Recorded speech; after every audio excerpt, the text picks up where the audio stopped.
Mr. Silent Channel. Ang guro kong malakas. Kabanata 3031-3040. Dagdag na gantimpala. Ang dahilan kung bakit nahulaan ni Yang Yian na may pattern sa kidlat at hangin ay dahil 2 beses niyang nakita na kapag tumaas ang kidlat at hangin, palaging may mga bituin na kumikislap sa kalangitan sa itaas ng kanyang ulo. Ito ay isang banayad na pagtuklas, ngunit ito ang pangunahing punto sa mga mata ni Yang Yian. Kung hindi lang niya sinasadyang napagmasdan ang mga bituin sa itaas ng ulo niya, hindi niya talaga ito mahahanap. Ang pangunahing punto ng pagtuklas na ito ay kapag ang mga bituin ay kumikislap, sila ay sinundan ng kidlat at hangin, at ang pagkakaiba ng oras sa pagitan nila ay halos balewala, ngunit sa mga mata ni Yang Yian, ito ay isang malaking pagtuklas. Marahil ito na ang pagkakataon nila. Naniniwala siya na hindi lahat ay makakatuklas ng mga ganitong detalye. Ngayon ay natuklasan niya ito. Kaya kinuha niya si Sister May at iba pa para bumilis. Sa wala pang 10 paghinga, silang 6 ay naging 6 na banal na ilaw sa Xinglua Road at lumipad ng mahigit 1,000 metro. Pinagmamasdan ni Yang Yian ang mga pagbabago sa mga bituin sa itaas ng kalangitan. Habang iniisip niya, muling kumikislap ang mga bituin sa itaas ng kanyang ulo. Nagmamadaling huminto si Yang Yiu at sinabing, "Tumigil ka, ipagtanggol." Si Mei Jia at ang iba pa ay halos katutubo na huminto nang marinig nilang magsalita si Yang Yiu, at bawat isa sa kanila ay hinihimok ang kanilang kapangyarihang mahika. Nang magsalita si Yang Yiu, umihip ang kulog at malakas na hangin. Boom! Whoosh! Sa isang sandali, ang pamilyar na kulog at kidlat ay lumalim, at ang malaking puwersa ng malakas na hangin ay tumagos mula sa manipis na hangin. Ngunit, sa pagkakataong ito, sa paalala ni Yang Yiu, ang lahat ay mas kalmado kaysa sa nakaraang panahon. Mabilis na dumating ang kulog at kidlat at mabilis na nawala. Sa pagkakataong ito, saglit na umiling-iling ang lahat, at maaaring baliwalain ang epektong natanggap nila. "Ha, Diyos ko, napakaganda mo." Nambobola siya ni Duan Xingang. Tama, ngunit hindi tayo maaaring maging pabaya. Alam ng Diyos kung ano ang susunod na naghihintay sa atin. Maghanda at magpatuloy. Ngumiti si Yang Yiu, mahinhin sa mga labi, ngunit puno ng pagmamalaki sa kanyang tono. Sa mundong ito ng kawalan, maraming malalakas na tao, ngunit natuklasan ni Yang, ang taong ito, ang banayad na pagbabagong ito. Magiging kasinungalingan kung sabihin na hindi ako mayabang. Hehe, totoo ang sinabi ng Diyos. Nakangiting sabi ni Duan Xingang. Simula nang pumasok si Old Duan sa kaharian ng Hidaw, nagbago ang kanyang estado ng pag-iisip at pag-uugali, at naging mas bukas ang kanyang pag-iisip. Ang pagbabagong ito ay banayad, at si Duan Xingang mismo ay hindi ito napansin. Dahil sa pambabala ni Old Duan, napaikot ang mga mata ng mag-asawang Yin Yang King Kong. Naasim ang pakiramdam nila. Ngunit walang paraan, sino ang nagpatawid kay Duan Xingang sa hadlang na iyon sa harap nila. Palihim na nangakong papasok ang mag-asawa sa kaharian ng Hidaw. Okay, ituloy natin. Alam ni Yang Yiu na ang oras ay hindi naghihintay ng sinuman. Ito ay kalahating oras mula sa simula hanggang ngayon, at mayroon pang kalahating oras na natitira. Kung hindi nila maabot ang pangalawang star compass, ang kanilang kapalaran ay itapon pa rin sa kawalan. Sa oras na ito, sinabi ni Sister May, "Yanzi, tingnan mo, may humahabol." Narinig ni Yang Yiu na nagsasalita si Sister May, at lumingon sa likod, at nalaman na si Julie Zhao ang nagdala sa kanyang mga taong Julie at isang malakas na lalaki mula sa pamilya Ji, na naging 3 sinag ng banal na liwanag at hindi nagtagal ay nakarating sa kanila. Ngunit sa oras na ito, tumunog din ang kulog. Mukhang matagal nang pinaghandaan ang 3 dakilang amo, at sa isang kisap mata ay naiwasan din nila ang epekto ng kidlat at hangin. Sa oras na ito, nakakita ng problema si Yang Yian. Iyon ay, ang kidlat at hangin ay hindi lumitaw ng buo sa pagkakataong ito, ngunit isa-isa. Ibig sabihin, target ang kidlat at hangin. O ito ay kontrolado. At ang taong kumokontrol dito ay walang alinlangan na isang misteryosong tao. Sa sandaling ito, bamantong hininga si Yang Yian sa kanyang puso, mukhang hindi lang siya ang nagdulot ng banayad na pagbabago sa kidlat at hangin. Ngunit ito ay normal na isipin ito. Ang mga maaaring maging malakas na tao sa antas ng Hidaw ay masasabing outstanding at matalino. Kung mahahanap niya ito, natural na mahahanap ito ng iba. Sa karamihan, maaari lamang itong mga hulugan na mas mabilis siyang mag-react kaysa sa iba. Bulong niya sa sarili, tila kailangan pa niyang magsumikap, at hindi niya dapat maliitin ang sinuman. Kaya na. Sinulyapan ni Yang Yian ang 3 tao ng Julisha, at patuloy na sumulong kasama si Mei Jia at iba pa. Sa ngayon, hindi pa siya nakarating sa dulo, o hindi pa nakikita ang pangalawang star compass na lumitaw, na nangangahulugan lamang na ang daan sa unahan ay mahaba pa at hindi siya makapagpahinga. Pagkaalis ni Yang Yiu at ng kanyang partido, si Julisha at ang 3 malalakas na lalaki ng pamilya Ji, na bahagyang nasa likuran nila, ay tumigil sandali. Pagkatapos lamang na dumaan sa alon ng kulog at kidlat at malakas na hangin, bigla silang kinailangan na huminga. Ang epekto ng kulog at kidlat at malakas na hangin ay hindi isang ordinaryong puwersa. Kahit na sila ay malalakas na lalaki sa antas ng Hidaw, nakaramdam sila ng pagod. Sa likod ni Julisha ay ang kanyang nakababatang kapatid na si Julie Luo. Habang pinapanood ang direksyon kung saan nawala si Yang Yiyo at ang iba pa, sinabi ni Julie Luo, kakaiba talaga si senior brother. Siya ang unang taong nakatuklas ng batas ng pagkutitap ng bituin. Let's go, sundan natin siya. I suspect na baka matagal na niyang alam ang mga pagbabago dito. Sabi ni Julie siya. Bakit ganyan ang tingin mo? Tanong ni Julie Luo. Dinala niya ang Blood Infant kasama niya. Huwag kalimutan na ang Blood Infant ay ang likas na espiritu na ipinanganak mula sa mundo ng mga Diyos. Ang Blood Infant ay maaaring ang susi sa pag-unawa sa mundong ito. Sabi ni Julie Zhao. Posible talaga. Naglakad ulit ang dalawa habang nag-uusap. Pinagmasdan din nila ang mga pagbabago sa mga bituin at pinabilis ang bilis. Kumuha din sila ng sugal. Ngayon, tila tama ang sugal, ngunit sa tingin nila ay napakabilis ni Yang Yiyo dahil sa tulong ng Blood Infant. Ang loika na ito ay talagang maaasahan. Hindi lang nila alam na natuklasan ni Yang Yiyo ang problema sa pagkakataong ito sa pamamagitan ng kanyang sariling obserbasyon. Hindi siya umasa sa Blood Infant. Gayunpaman, sa mga susunod na antas, ang Blood Infant ay talagang gumanap ng malaking papel, hindi bababa sa hindi alam ni Yang Yiyo sa ngayon. Ang malakas na lalaki ng pamilya G ay dumilat din ang kanyang mga mata at naging isang banal na liwanag at lumipad palayo, sa parehong antas ng mga kapatid ni Julie Zhao.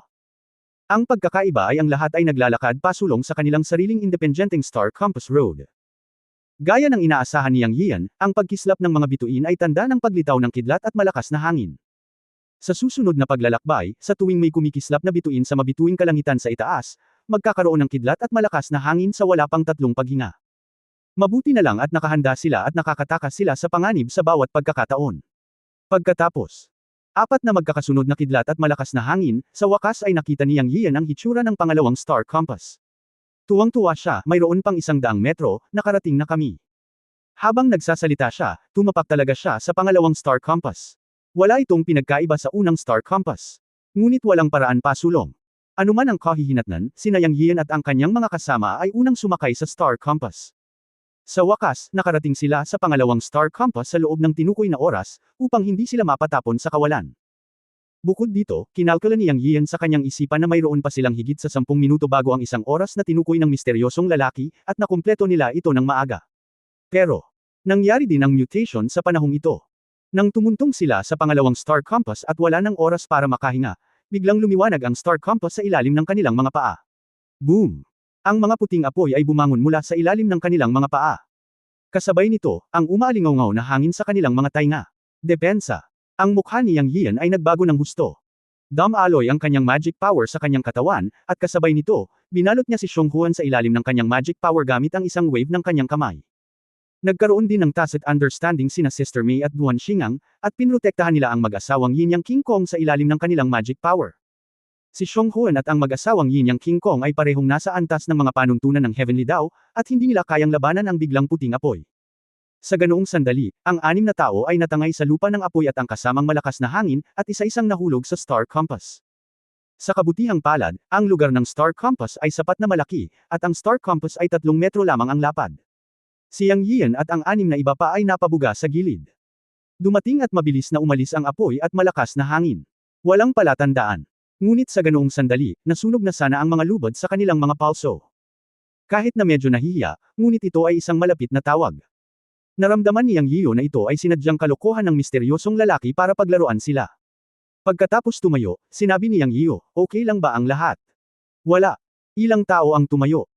Si Xionghuan at ang mag-asawang Yin Yang King Kong ay hindi rin nasugatan sa ilalim ng proteksyon ni Yang Yiyo, Sister Mei, at Duan Xingang.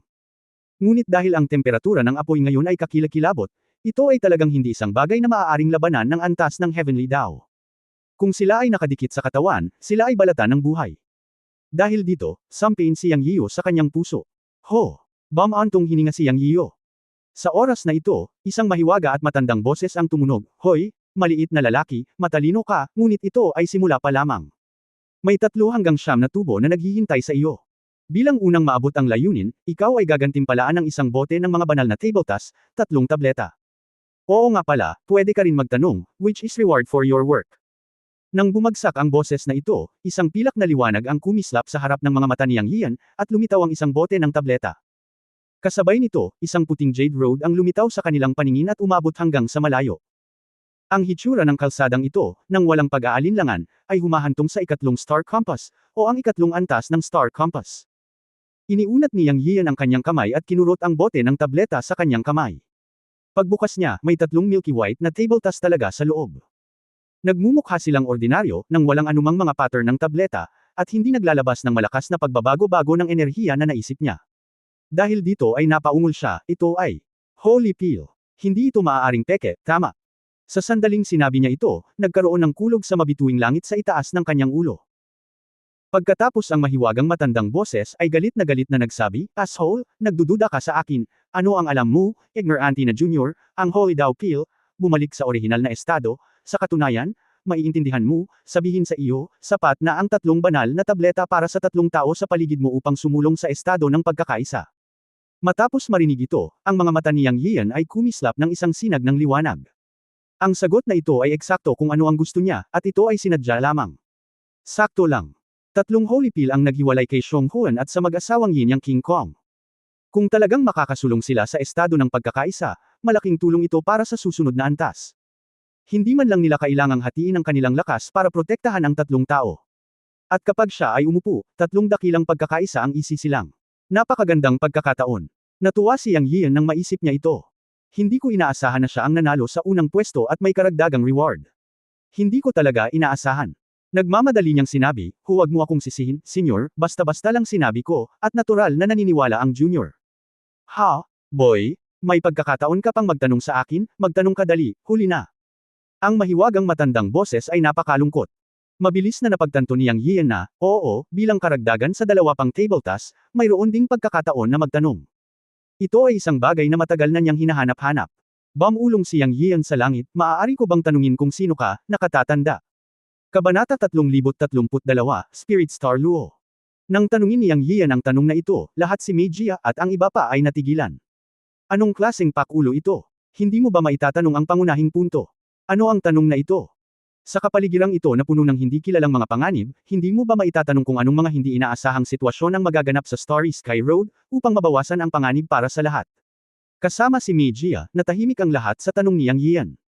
Maging ang misteryosong lalaki na tinanong ni Yang Yian ay hindi sumagot sandali. Marahil ay hindi niya inaasahan na magtatanong si Yang Yian ng ganoong hindi makatwirang tanong. Matapos ang halos 10 paghinga, narinig ang dating boses ng kabilang partido. "Hehe, medyo kawili-wili ka, Junior." Halatang nagulat din ang misteryosong lalaki sa kakaibang tanong ni Yang Yian.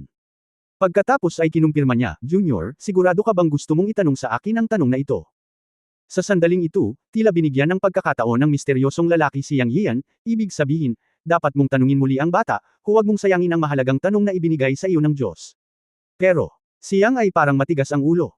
Nakangiti, nagpatuloy siya sa pag-uulit, "Maaari ko bang tanungin kung sino ang nakatatanda?" Siya. Inulit ang tanong na salita para sa salita. Yanzi. Si Sister May ay nababalisa sa oras na ito. Gayunpaman, itinaas niyang ang kanyang kamay at sinenyasan si Sister May na huwag magsalita. Obviously, gusto niyang manatili sa tanong niya. Hahaha.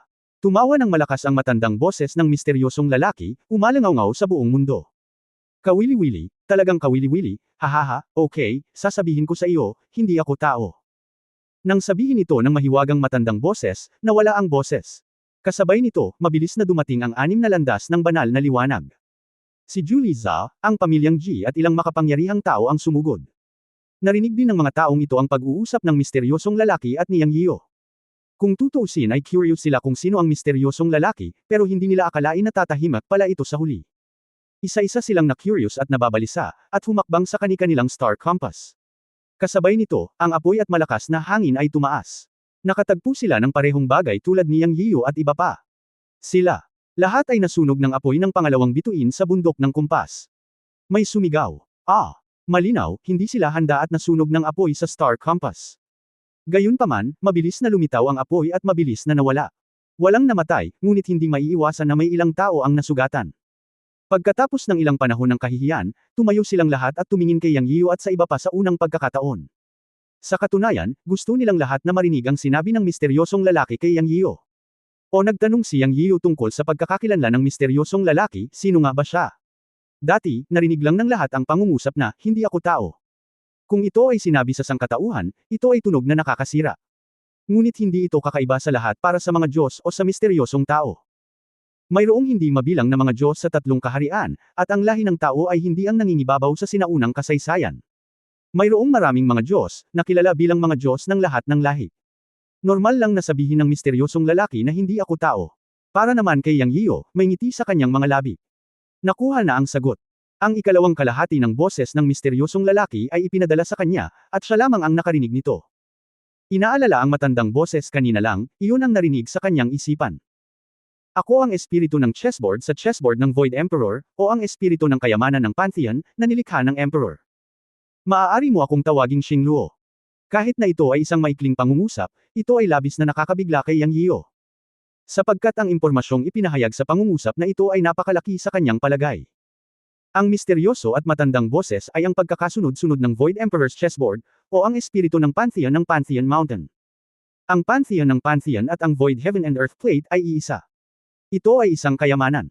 Ang kabilang partido ay isang espiritong pag-iral, na pinangalan ng Xingluo. Bilang karagdagan, sa pag-unawa ni Yang Yio, kahit na ang Pantheon ng Pantheon ay naging isang kasiraan, ang tunay na core ay dapat na ang chessboard ng Void Emperor, ngunit ito ay kumpleto.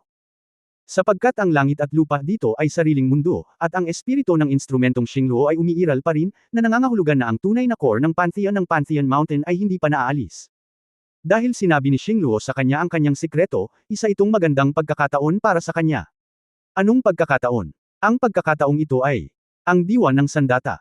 Ang espiritu ng sandata ay umiiral upang kontrolin ang artifact, at kung ang artifact ay walang may-ari, hindi ba ito nangangahulugan na ang iba ay may pagkakataon na makuha ang artifact at maging ang bagong may-ari ng espiritu ng armas?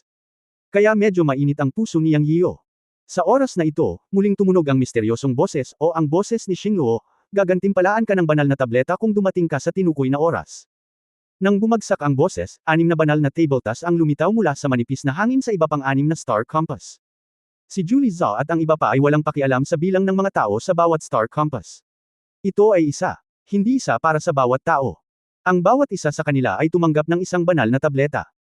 Kabilang sa mga ito, isang tao mula sa 4 na panlabas na paraan ng maliwanag na langit ay nagsabi, bakit ang batang iyon ay may 3, ito ay hindi patas. Oo, 3 rin ang gusto namin, pwede ba kaming magtanong? Nagsalita din ang malakas na lalaki ng pamilya G. Oo, bakit may 3 holy pill ang batang iyon? Sabay-sabay na nagsalita ang lahat sa 6 na platform, naninibugho sa mga salita ni Yang Yio. Gayunpaman. Boom! Kwak, si Yang Yio ang unang taong nakaabot sa pangalawang Xingluo Pan. 3 banal na tabletas at isang tanong ang ibinibigay bilang dagdag na gantimpala para sa unang lugar. Basura ka, ano ang mairereklamo mo? Kung may kakayahan kang makuha ang unang pwesto sa susunod na 3 antas, makakakuha ka pa rin ng dagdag na gantimpala. Huwag kang magulo. Ang boses ni Xingluo ay umalingaw sa tunog ng kulog, at walang nang ahas na magsalita. Kung iisipin, sino ang gumawa ng hindi sila ang unang lugar? Pagharap sa misteryoso at matandang boses, walang nang ahas na magsalita. Karamihan sa kanila ay tumingin kay Yang Yio na may selos sa kanilang mga mata. Natawa si Yang at sinulyapan ang mga taong iyon ng may pag-aalipusta. Pagkatapos ay kumuha siya ng 3 banal na pildores at ibinigay ang mga ito sa mag-asawang Xiong Huan at Yin Yang King Kong, ayon sa pagkakasunod-sunod, sinabing, kunin mo ito at dali-dal iyan. Salamat, Kuya Yun, si Xiong Huan ay ang uri ng inosente at simpleng walang pusong tao. Kinuha niya ang holy pill at nilunok ito sa isang lagok at nagsimulang mag-practice. Sa sandaling ito, namumula ang mga mata ng mag-asawang Yin Yang King Kong. Hindi inaasahan ng mag-asawa na bibigyan sila ni Yang Yio ng holy pill. Alam nila kung gaano kahalaga ang holy pill, at mas ipinagmamalaki pa nila kaysa sa nararapat, ngunit ibinigay agad ito ni Yang Yio sa kanila, at naantig ang mag-asawa. Okay, stop being sentimental, take it and practice, time waits for one, after you break through, our overall strength will be greatly improved. There are still 7 major barriers waiting for us, only by working together can we overcome the difficulties, survive in this world, and if you break through, our pressure will be reduced. Tumingin si Yang Yio sa mag-asawang Yin Yang King Kong at sinabi, salamat, Panginoong Diyos. Walang kamalay-malay, tinawag ni Chun Yang King Kong si Yang Yio na Panginoong Diyos. Sa kanyang puso, hiniling ni Yang Yio sa kanila na tawagin siyang Panginoong Diyos sa halip na guro pagkatapos na makalusot si Duan Shen, ngunit tinawag siya ni Chun Yang King Kong na Panginoong Diyos upang ipakita ang kanyang pasasalamat. Matapos siyang pasalamatan ng mag-asawa, hindi na sila tumanggi, at tinanggap ang holy pill at nagsimulang magsanay. Alam din nila na si Yang Yio ay taos puso, at hanggat nagtagumpay sila, hindi sila magiging pabigat at makakatulong sa lahat. Matapos pumasok sina Xiong Huan at ang mag-asawang Yin Yang King Kong sa estado ng paglilinang, tumingin si Yang Yian kina Sister Mei at Duan Xingang at sinabing, hindi mo ako masisisi, di ba? Inilibot ni Sister Mei ang kanyang mga mata kay Yang Yian at sinabing, mas importanteng bigyan silang 3 ng holy pill kaysa sa amin. Ano ang kakaiba doon? Direkta siyang pinambabola ni Duan Xingang, na nagsasabing, ang Panginoon ng Diyos ay matalino at makapangyarihan. Napansin lang niya na noong tinawag ng purong Yang King Kong si Yang Yian na Panginoon ng Diyos, mukhang natuwa si Yang Yian na marinig iyon, kaya tinawag na lang niya itong Panginoon ng Diyos. Haha, ang galing mong mambola. Tumawa si Yang Yian at pinagalitan si Duan Xingang. Si Yang Yian at ang kanyang mga kaibigan ay nag-uusap at nagtatawanan dito. Sa iba pang mga platform, lahat ay may iba't ibang hitsura. Walang inaasahan na talagang matapang si Yang Yian.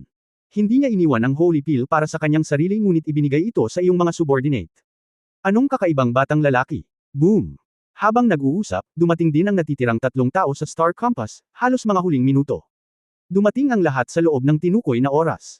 Maliban sa isang tao mula sa Tribong Julie na ipinatapon sa kawalan sa simula, kahit na ang iba ay medyo napahiya, dumating silang lahat sa tinukoy na oras. Ito ay talagang hindi nakakagulat sa lahat. Unang level pa lang ito, na masasabing pinakamadaling level. Kung hindi ka makapasa sa antas na ito, mapapahiya ka sa iyong paglilinang sa hidaw.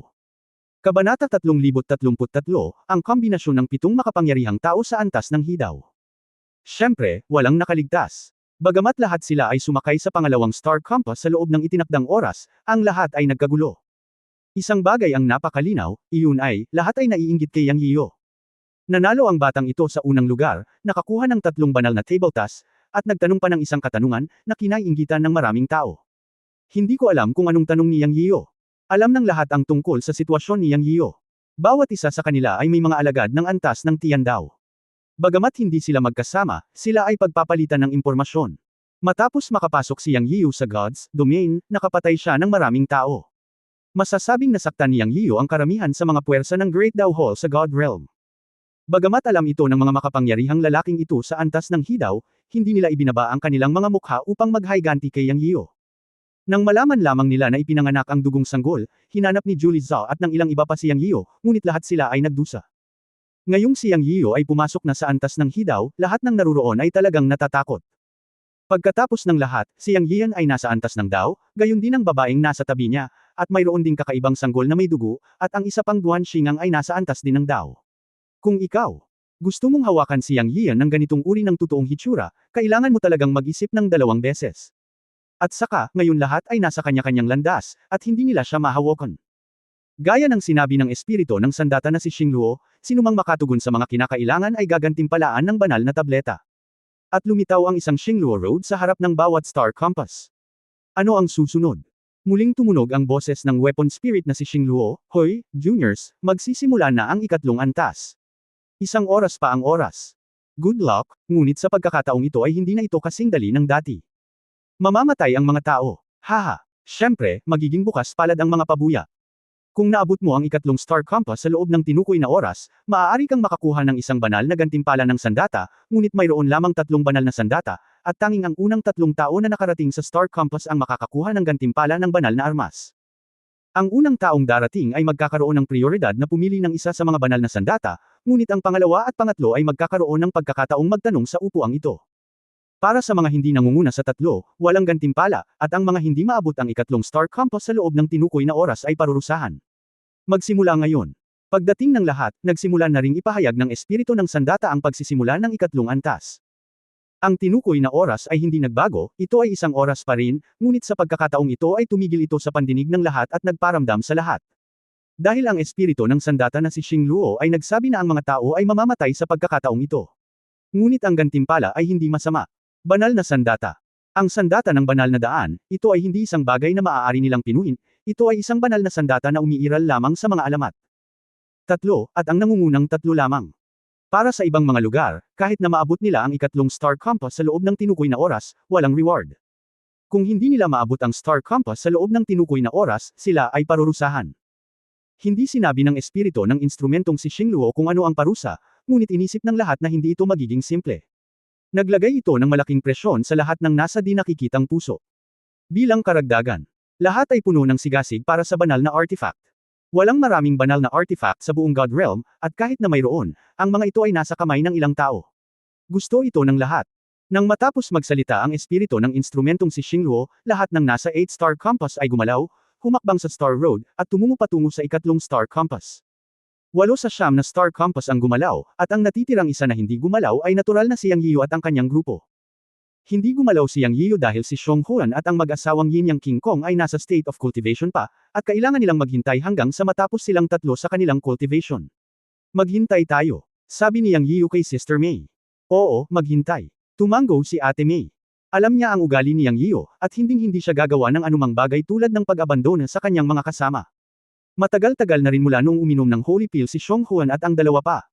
Kung makakalusot sila ay depende sa kanilang swerte. Gayunpaman, iniisip ni Yang Yiyan na hindi ito dapat maging isang malaking problema, dahil ang espiritu ng sandata na si Xingluo ay nagsabi na ang isang banal na pill ay maaaring gumawa ng heavenly Dao na tumungo sa Hidaw. Ngayon ito ay isang bagay ng oras. Mula sa sandaling sinabi ng espiritu ng sandata na si Xingluo na mayroon lamang silang isang oras.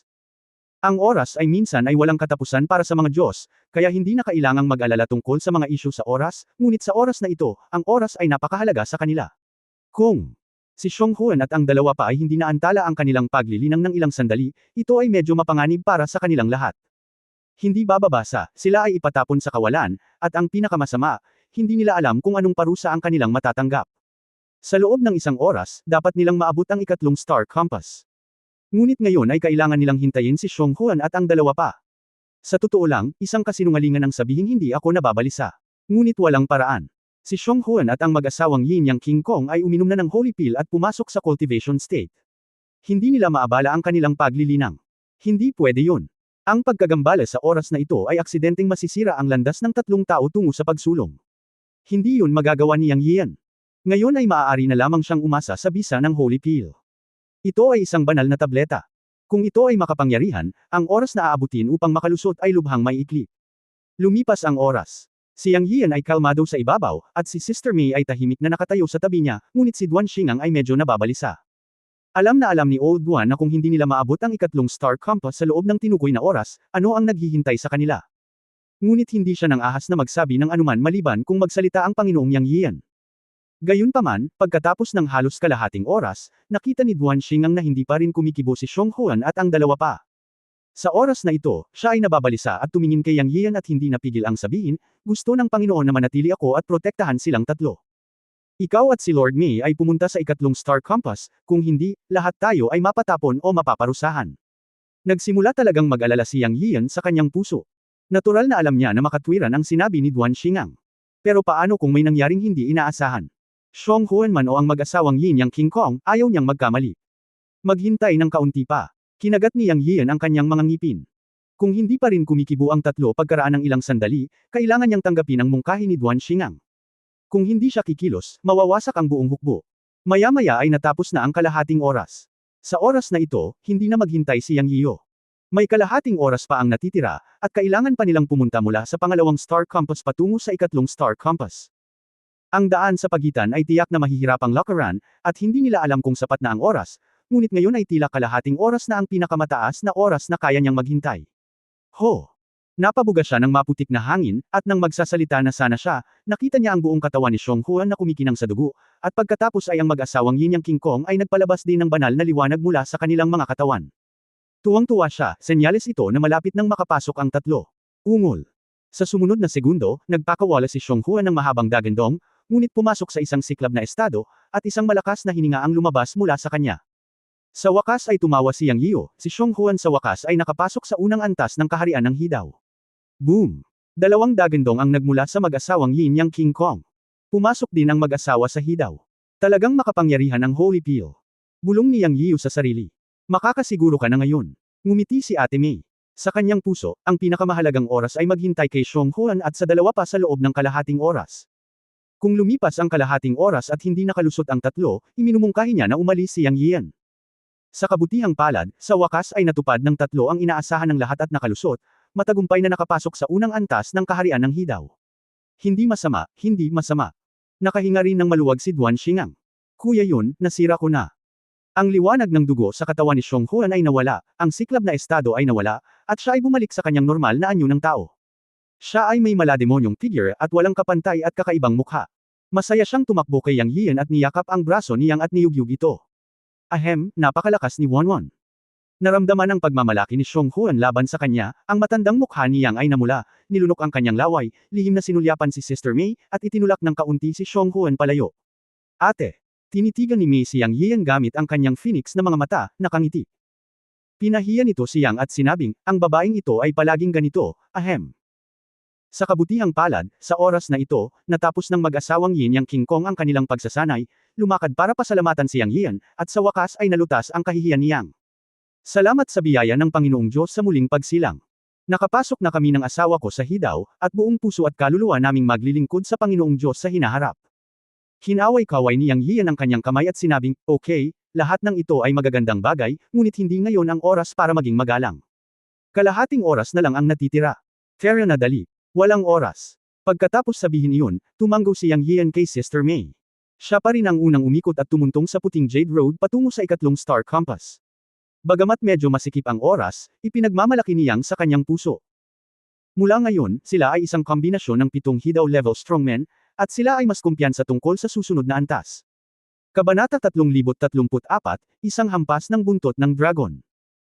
Matapos maghintay ng kalahating oras para kay Xiong Huan at ang mag-asawang Yin Yang King Kong, kalahati ng oras ay lumipas na, ngunit sigurado si Yang Yian na sulit ito sa pagkakataong ito. Ang kaharian ng hidaw. Walang marami sa God Realm na ito. Mayroon na ngayong higit sa 10 pamilya sa Void Heaven and Earth Plate na ito, na nagdaragdag ng hanggang 20 hanggang 30 katao. Sa opinyon ni Yang Yian, ito ay maaaring 80% hanggang 70% ng mga Hidaw Master sa buong God Realm, kaya sulit na maging masaya na mayroong 3 Hidaw Master sa paligid niya. Bukod dito, kalahati na lamang ng oras ang natitira, kaya para sa kanila, mayroon pa ring malaking pagkakataon na sumugod sa ikatlong Star Compass sa loob ng tinukoy na oras. Ang pangunahing punto ay ngayon, lahat sila ay nasa antas ng Hidaw. Bagaman maliban sa Blood Infant, ang iba, kabilang siya, ay nasa unang antas ng Hidaw, ngunit kapag ang 6 na Hidaw Masters ay pinagsama-sama, ang lakas ng Blood Infant ay binibilang ng hiwalay. Kung talagang sasabog ang batang ito, tiyak na makakalaban niya ang ikalawang antas ng mga Hidaw Masters. Sa kalkulasyong ito, ang kombinasyon ng iba pang Hidaw Masters ay itinuturing na pinakamalakas sa lahat ng puwersa. Siyempre, kung magkakaisa ang ibang puwersa, hindi sila magkakaroon ng bentahe sa bilang, ngunit naniniwala si Yang Yian na napakaliit pa rin ang posibilidad ng mga puwersang ito na gustong tunay na magkaisa. Anyway, sa kanyang opinyon, walang dapat ipag-alala sa ngayon. Ang focus ngayon ay upang makapasa sa antas. Sinabi ni Qiling Xingluo na mayroong 9 na antas, at ang bawat antas ay isang pagpapala at isang sumpa, ito ay nakasalalay sa kung sino ang may mas magandang kapalaran. Para sa kanya, pagkatapos mabuksan ang pinto, may ilang antas na dadaanan. Kung kaya mong lumaban, lumaban, kung hindi mo kayang lumaban, steady lang. Ang susi ay upang pumasa sa antas ng maayos. Malinaw din na mas mababa ang antas, mas mahirap ito. Mag-ingat sa lahat ng bagay, at panatilihin itong ligtas, na siyang pangunahing prioridad. Siyempre, hinding-hindi niya isusuko ang dapat niyang ipaglaban. Sa mundong ito ng Void Emperor Plate, talagang malaki ang panganib, ngunit puno rin ito ng mga pagkakataon. Kung siya man, maaaring mapabuti ang kanyang lakas ay ang susi. Wala na siyang gusto ngayon, gusto lang niyang patuloy na umunlad ang kanyang lakas. Ang unang antas ng Hidaw ay ang panimulang punto lamang, at mayroon pa ring 4 na antas sa likod. Kapag naabot na niya talaga ang ikatlong antas ng Hidaw, matutugunan nito ang kanyang mga pangangailangan sa psikolohikal. Sinabi niya na pupunta siya upang hanapin ang Emperor pagkatapos niyang lumabas, at ang paglilinang ng Emperador ay nasa yugto na ng pagbabalik sa ikalimang antas ng Hidaw. Kung ang kanyang lakas ay hindi higit sa ikatlong antas, ito ay walang silbi kahit na siya ay makaalis dito. Ang 9 na antas dito ay tila mapanganib, ngunit sila ay puno ng mga pagkakataon. Ito ay nakumpirma na. Ang gantimpala para sa unang antas ay mga banal na Pildores, at nakakuha siya ng 3 banal na Pildores, na naging dahilan upang makamit ng mag-asawang Xiong Huan at Yin Yang King Kong ang pagkakaisa ng tao. Kung susunod na maabot nila ang ikatlong Star Compass, sinabi ng espiritu ng bituin na magkakaroon ng 3 banal na artifact na naghihintay ng mga gantimpala. Naniniwala ako na habang mas malayo ka, mas magiging mahirap ito. Ngunit ayon sa ritmong ito, ang mga gantimpala ay magiging mas mapagbigay, na nangangahulugan na ang lakas ay gagantimpalaan ng lakas. Hindi ito sinabi ni Yang Yiyo, ngunit talagang sabik siya sa kanyang puso. Dapat niyang ipaglaban ito. Tumuntong sila sa puting Jade Road patungo sa ikatlong Star Compass. Kung ano ang lalabas sa daan patungo sa antas na ito ay hindi pa rin alam. Magkakaroon ba ng kulog at kidlat at hangin? O ang puting banal na liwanag noon? Nag-aalala si Yang Yiyo at inaabangan ito. Pagharap sa kalubhaan, ang kanyang dugo sa halip ay kumulo. Sa simula, nanguna siya at napakabilis. Nasa likod na siya ng kalahating oras sa iba, at kailangan nilang makahabol. Kahit na hindi ka makakakuha ng ranggo, dapat mong tiyakin na darating ka sa loob ng tinukoy na oras. Buti na lang hindi ka pinarusahan. Hindi ko alam kung anong mangyayari this time. May kaugnayan pa ba ito sa mga kumikislap na bituin sa langit sa itaas? May sign ba? Iniisip ko ito sa aking puso, ang aking mga hakbang ay pabilis ng pabilis. Matapos maglakad ng mga ilang daang metro, biglang may nangyaring kakaiba. Boom! Ito ay ang mga apoy sa puting jade na kalsada sa ilalim ng aking mga paa na lumitaw mula sa manipis na hangin. Depensa. Si Yang Yiyo ay umungal at ginamit ang kanyang magic power sa unang pagkakataon. Sa katunayan, ang iba ay hindi niya kailangan na paalalahanan sila at lahat sila ay gumawa ng mga depensa sa unang pagkakataon. Ang bawat isa ay nagkaroon ng nakaraang karanasan at likas na maingat. Whoosh! Habang lumilitaw ang apoy, tumaas din ang malakas na hangin. Ang mga apoy ay hindi ordinaryong apoy, at ang malakas na hangin ay napakalakas pa rin. Sa isang iglap, lahat ay nasunog ng apoy, at ang kanilang mga katawan ay gumalaw ng hindi sinasadya sa ilalim ng epekto ng malakas na hangin. Kung hindi sila nag-iingat, sila ay babagsak. Bagamat ang ganitong uri ng apoy ay nangingibabaw at may napakalakas na mapanirang kapangyarihan, hanggat ang kapangyarihan ng mahika ay malalim, maaari itong ipagtanggol at hindi makakasakit sa katawan. Gayunpaman, ang nakakalito na bahagi ay ang pagkonsumo nito ng maraming magic power. Sa isang kisap mata, naramdaman ni Yang Yiyan na naubos niya ang halos 1/4 ng kanyang kapangyarihan sa chi. Ngunit hindi ito ang pinaka-nakamamatay na bagay. Ang nakamamatay na bagay ay ang malakas na hangin na lumitaw mula sa manipis na hangin ay malapit na silang tanggayan sa White Jade Road. Ito ang pinakadelikado. Kung sila ay tinatangay ng hangin, sila ay itapon sa kawalan. Umungol si Yang Yiyan, ngunit direktang hinimok niya ang 10 malalaking puno ng daw na lumitaw. Lumitaw ang mga puno ng daw at nagugat sa White Jade Road, kaya pinatatag niya ang kanyang katawan sa unang pagkakataon. Sa sandaling ito, isang hakbang na lang siya mula sa pagkahulog sa White Jade Road. Kasabay nito, nakita ni Yang Yiyan ang ilan pang mga tao sa kanyang peripheral vision. Bawat isa sa kanila ay sumambulat na may kapangyarihang mahika, at bawat isa sa kanila ay natangay sa lupa ng malakas na hangin. Ungol. Nagmamadaling nabaliw si Xiong Huan, tinapakan ang kanyang mga paa, at sa wakas ay pinatatag ang kanyang katawan. Ang buong katawan ni Sister May ay nagniningning ng gininto ang liwanag, ngunit nanatili rin siya sa gilid ng White Jade Road. Nagsanib kamay ang mag-asawang Yin Yang King Kong at sa wakas ay hindi nahulog sa ilalim ng dakilang kapangyarihan ng mahika. Sa sandaling ito, si Duan Xingang ay nasa dulo, ngunit siya ay mas mabagal sa pag-react. Bagamat ginamit niya ang lahat ng kanyang magic power para labanan ang epekto ng banal na apoy at malakas na hangin, naging malas siyang multo at nahulog sa White Jade Avenue. Ang puti.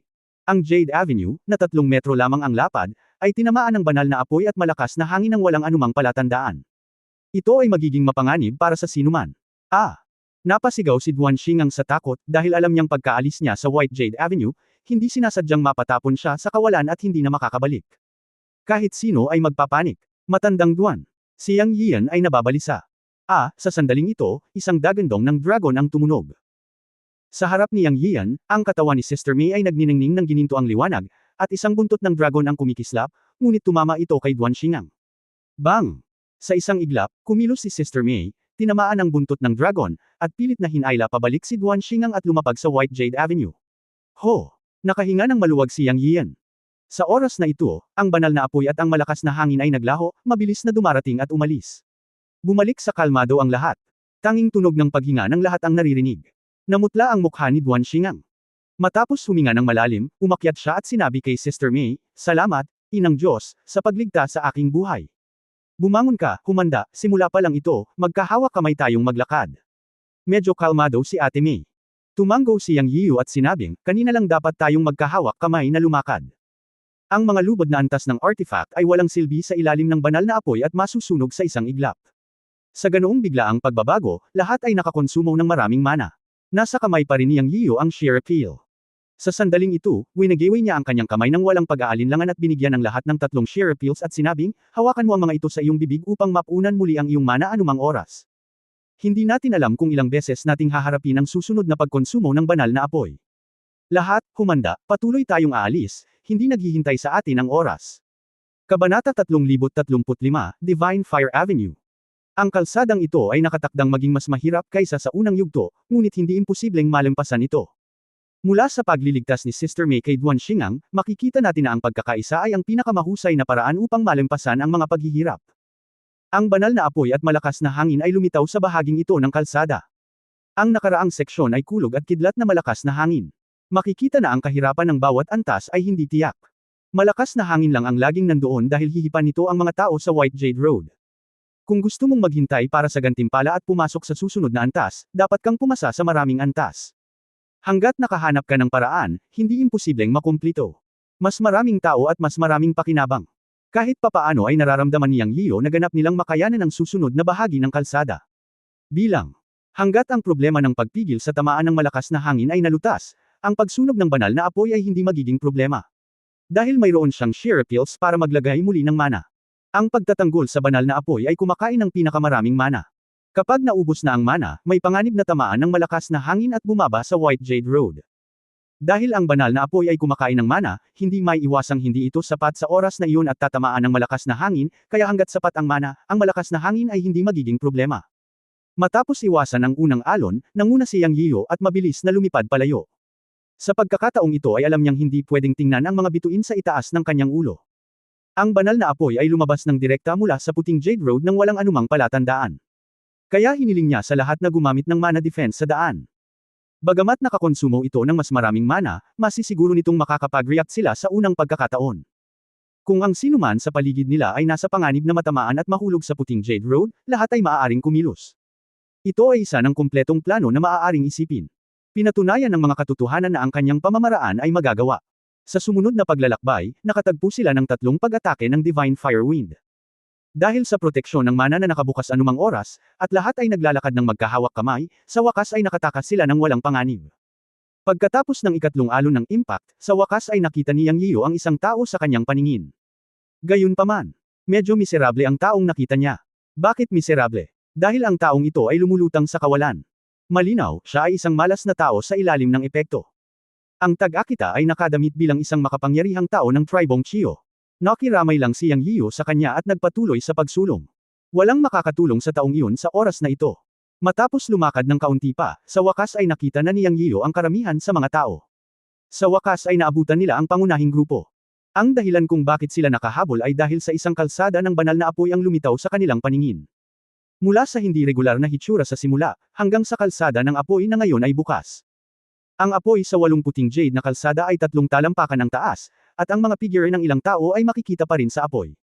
Sa mundong ito ng Void Emperor Plate, limitado ang taas ng paglipad, at 3 talampakan ang taas ang limitasyon, nakatumbas ng pagharang sa kalsada. Kung gusto mong sumulong, dapat kang humakbang sa apoy. Ito ay nakamamatay. Tila nanginginig ang apoy, at halatang sinasabayan ng malakas na hangin. Hindi rin alam kung gaano katagal ang bahaging ito ng kalsada ng banal na apoy ay nasa bukas. Sa oras na ito, tumatakbo ang oras, at lalampas ito sa 1 oras na panuntunan sa loob lamang ng 10 minuto. Huminto si Yang Yiyo sa harap ng kalsada ng apoy, at naramdaman niya ang malakas na temperatura mula 20 o 30 metro ang layo, na nangangahulugan na ang temperatura ng banal na apoy sa seksyong ito ng kalsada ng apoy ay mas mataas kaysa sa nauna. Ano ang dapat gawin ni Yanzi? Naramdaman din ni Ate Mi ang pressure. Tapos na ang oras. Wala na tayong pagpipilian. Nakikita ko kung paano umuusad ang apoy. Sa tingin ko, hindi dapat ganoon kalakas ang lakas ng hangin sa seksyong ito ng Divine Fire Road. Ang punto ay tumaas ang kapangyarihan ng Divine Fire. Makakagat lang tayo ng bala. Nga pala, ilang shear pills ang mayroon ka? Tanong ni Yang Yiyo. Uminom ako ng isa, at mayroon akong 2. Sagot ni Ate May. Kuya yun, mayroon din akong 2 na natitira. Sinabi rin ni Xiong Huan. May natitira tayong 2. Sabi ni Chunyang King Kong. Ang bawat isa ay kumain ng isang shear pill sa paglalakbay na ito, at silang lahat ay may natitira pang 2. Tumanggo si Yang Yiyo, bibigyan ko kayo ng 2 pang table task para sa bawat isa sa inyo kung sakaling may emergency. Ang susunod na seksyon ng Divine Fire Road ay malamang na kumonsumo ng maraming mana. Sa suplemento ng shear pills, sa tingin ko ay dapat na tayong kumapit. Ang epekto ng malakas na hangin ay dapat na mapaglabanan sa seksyong ito ng Divine Fire Road. Ang pangunahing bagay ay ang harapin ang nasusunog na pagkonsumo ng Divine Fire, ang susunod na bagay ay ang paghiwalayin ng lahat. Labanan ang pagsunog ng banal na apoy. Magsuot ng baluti at gumamit ng mga artifact. Ang isa pang bagay ay ang bilis. Daanan ito ng mabilis hanggat maaari. Kung mas matagal ka sa apoy, mas disadvantageous ito. Gamitin ng mabilis hanggat maaari. Huwag magpigil. Bilang karagdagan, kung hindi makayanan ni Wanwan, pumunta ka na lang sa isang siklab na estado. Naiintindihan. Naiintindihan. Pagkatapos magpaliwanag ni Yang Yiyo, sabay-sabay na tumugon ang lahat. Ang ilang mga paghihirap ay kailangang malampasan ng iyong sarili, na isa ring paglilinang sa sarili. Ang seksyong ito ng Divine Fire Road ay nangangailangan ng bilis, kaya ang paglalakad ng magkahawak kamay ay hindi maganda para sa buong koponan. Hiniling ni Yang Yiyo sa lahat na lumaban ng mag-isa, ipakita ang kanilang kakayahan, at makalusot. Naunawaan din ito ng lahat. Pagkatapos magbigay ng mga tagubilin, sinabi ni Yang Yiyo, Farah, nang matapos siya. Nagsasalita, humakbang siya sa apoy. Boom! Sa sandaling tumuntong siya sa apoy, naramdaman ni Yang Yiyo na ang apoy mula sa lahat ng direksyon ay sumugod patungo sa kanya na parang may malay. Sigurado, hindi naman ito gaanong naiiba sa naisip niya. Ang temperatura ng mga apoy dito ay hindi bababa sa 2 beses kaysa sa mga nakaraang apoy, at ang temperatura ay napakataas. Medyo mahina lang ang impact ng malakas na hangin, at nakayanan niya ito. Ito rin ang nagpaginhawa sa kanya. Hanggat hindi siya tinamaan ng malakas na hangin at bumaba sa White Jade Road, ang susunod na hakbang ay upang harapin ang pagsunog ng banal na apoy ng buong lakas. Kung kaya niyang tiisin, natural na makakalusot siya. Ang hindi lang niya alam ngayon ay kung gaano kahaba ang bahaging ito ng Divine Fire Road. Ngunit pagkapasok, walang lingon likod, at nakangangalang ang kanyang mga ngipin at sumugod.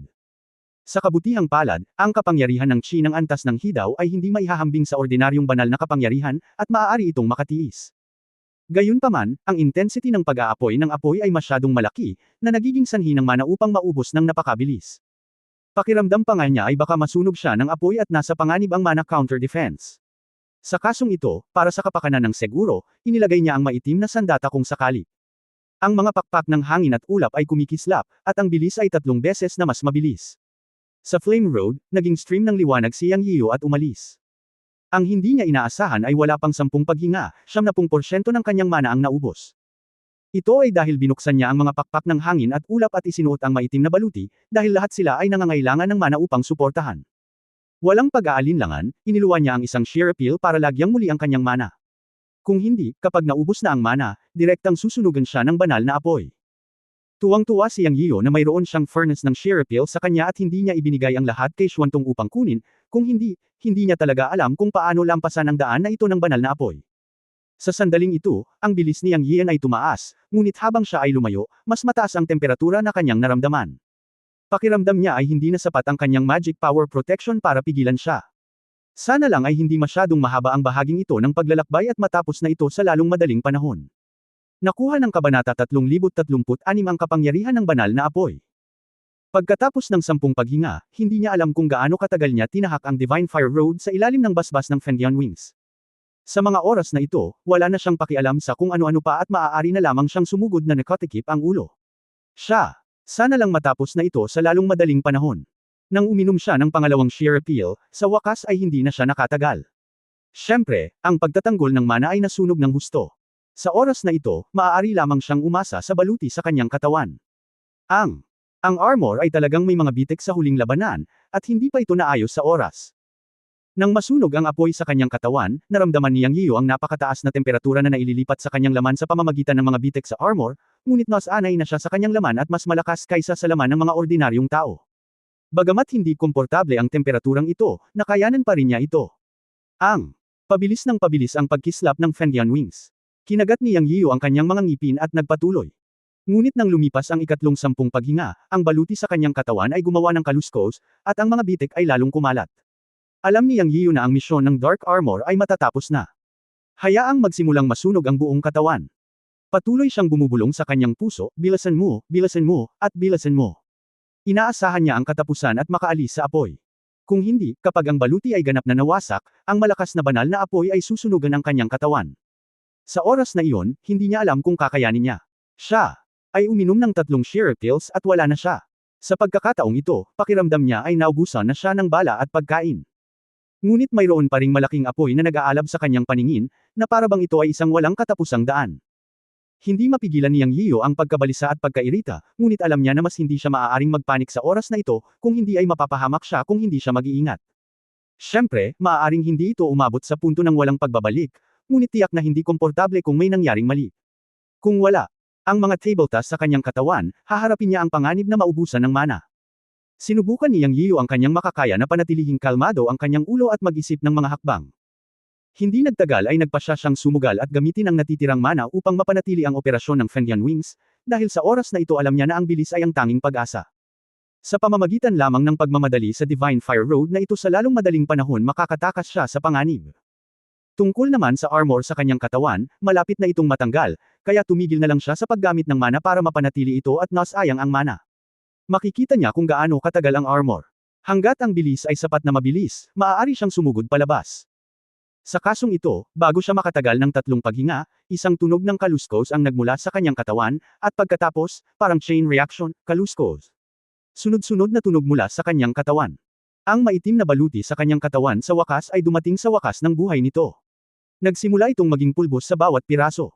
Hayes. Sa oras na ito, ang apoy ay direktang sumunog sa laman. Hindi napigilan ni Yang Yio na mapabuntong hininga. Ngunit walang ibang paraan kung hindi ang pagngangalit ang kanyang mga ngipin at kumapit.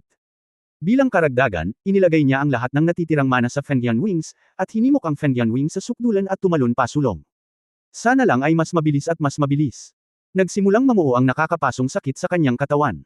Sa tuwing matutunaw ang isang piraso ng baluti sa kanyang katawan, masusunog ang isang bahagi ng kanyang laman. Zizizi. Ang banal na apoy ay sumunog sa kanyang katawan at gumawa ng isang sizzling tunog. Napabuntong hininga si Yang Yio. Nabali ang kanyang mga ngipin at umagos ang dugo mula sa mga sulok ng kanyang bibig. Nang ang huling piraso ng baluti sa kanyang katawan ay naging abo, ang buong katawan ni Yang Yio ay umuusok at siya ay naging isang tao ng apoy. Gayunpaman, ang ibabaw lamang ng kanyang katawan ang nasusunog. Ang kanyang malakas na katawan ay nagpakita ng isang tiyak na kalamangan. Ang Chen Kun Temperang Body Art ay tumatakbo sa sukdulan, at ang pisikal na lakas na nabuo ay lumalaban sa pag-alab ng lakas ng apoy. Puno ng init ang bawat parte ng katawan niya. Ito ay ang kapangyarihan ng banal na apoy na sumugod sa bawat bahagi ng kanyang katawan, walang kabuluhan na sinusunog siya hanggang sa abo. Sa wakas, hindi napigilan ni Yang Yio na magpakawala ng mahabang dagandong. Sa oras na ito, biglang lumiwanag ang harapan. Pero, sa sandaling ito, sa wakas ay sumugod siya sa daan ng banal na apoy. Isang malaking plataporma ang nakita sa kanyang paningin. Dumating ang ikatlong Star Compass. Nang matapakan niya ang Star Compass, nawala ang apoy. Ngunit naglalagablab ang apoy sa kanyang katawan. Ang ganitong uri ng banal na apoy ay lubhang nangingibabaw. Nag-aalala pa rin si Yang Yio na may mangyayari tulad ng pangalawang Star Compass, ngunit sa kabutihang palad, ang ikatlong Star Compass ay kalmado at walang nangyari.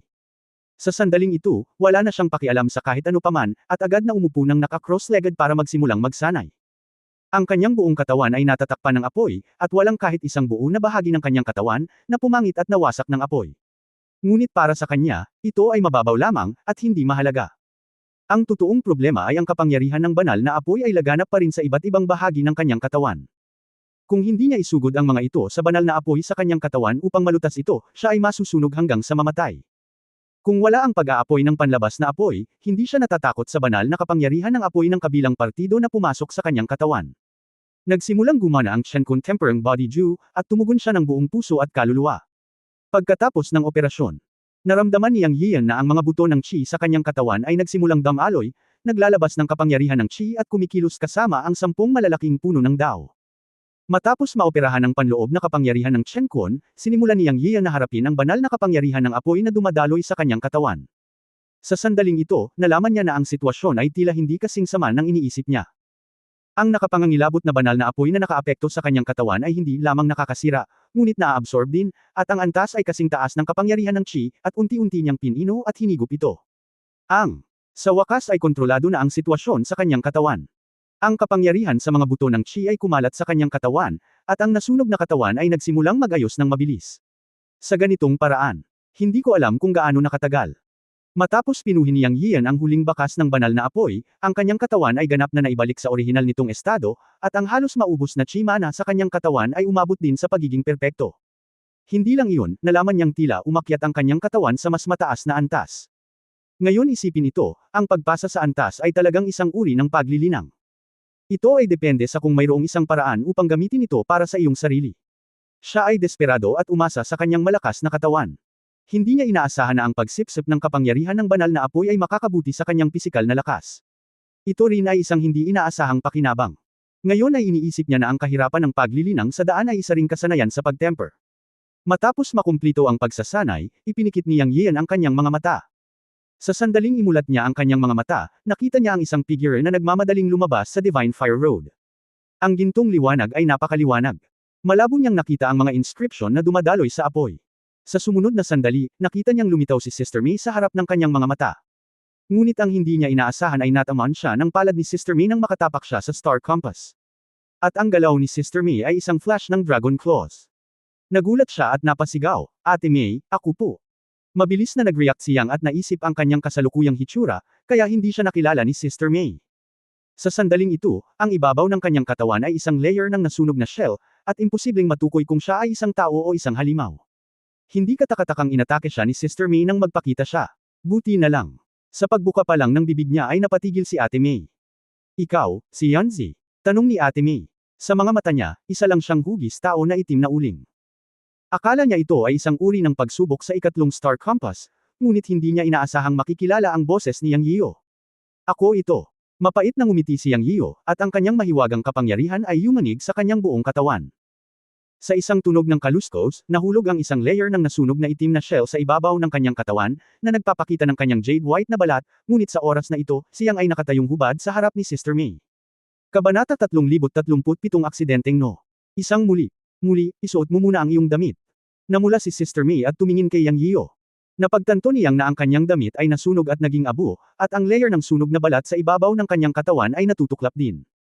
Sa sandaling ito, ang kanyang katawan ay kasing linaw ng jade. Ahem. Sandali lang. Siya. Awkward na ngumiti at iwinagayway ang kanyang kamay para kumuha ng isang set ng damit mula sa espasyo ng Chen Kunpot at isuot ang mga ito. Saka lang siya nagmukhang disenteng tao. Hindi sinasadyang nasuot niya ang isang set ng puting damit na bumagay sa kanyang puting buhok at napaka-elegante. Buhok ang sinumpaan niya pagkatapos mamatay si Liu Lingling. Kung hindi niya mahanap si Liu Lingling, magiging puti ang kanyang buhok sa buhay na ito. Ito ang naging marka niya. Okay, sabi ni Yang Yio. Lumingon si Ate May. May nangyari ba sa iyo? Napaka-sensitive ni Sister May bilang isang babae. Nalaman niya na si Yang Yio ay nagpapalabas ng isang kabayanihan sa oras na ito. Bagamat hindi bumuti ang kanyang paglilinang, mas mukha siyang lalaki. Huminga ng mabahong hangin si Yang Yio at sinabing, muntik na akong masunog. Hindi ako magsasalita tungkol dito. Sa halip, nagkamali ako ng temper sa katawan ko. Hindi ako magsasalita tungkol sa akin. Kumusta ka? Magpapagaling lang ako saglit. Umiling si Sister May at sinabing, naka-cross-legged at nagsimulang gumaling. Malapit nang maubusan ang elixir na ibinigay ni Yang Yio sa kanya. Nakarating siya dito na umaasa sa kanyang kaliskis ng dragon. Bagamat hindi siya nahihiya gaya ni Yang Yio, nasa masamang kalagayan pa rin siya. Bahagya siyang tumakbo palabas ng Divine Fire Avenue. Nang makita si Sister May na nakaupo para magpagaling, hindi siya inistorbo ni Yang Yio at tumayo siya sa tabi niya upang protektahan siya. Sa sandaling ito, tumingin siya sa iba pang mga Star Compass. Nalaman na may mga tao sa kabilang Star Compass. Ngunit hindi marami. Si Julie Zhao at ang malakas na lalaki ng pamilya Ji ay lumitaw sa kani-kanilang mga Star Compass, na nakaupo ring naka-cross-leg para magpagaling. Hindi alam ni Yang Yio kung sino ang unang dumating.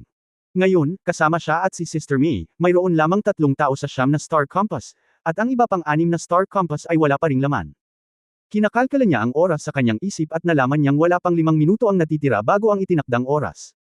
Ngunit wala pa ring tao sa kabilang Star Compass, na nangangahulugan na ang daan patungo sa banal na apoy sa pagkakataong ito ay isang hadlang sa sinumang malakas na tao.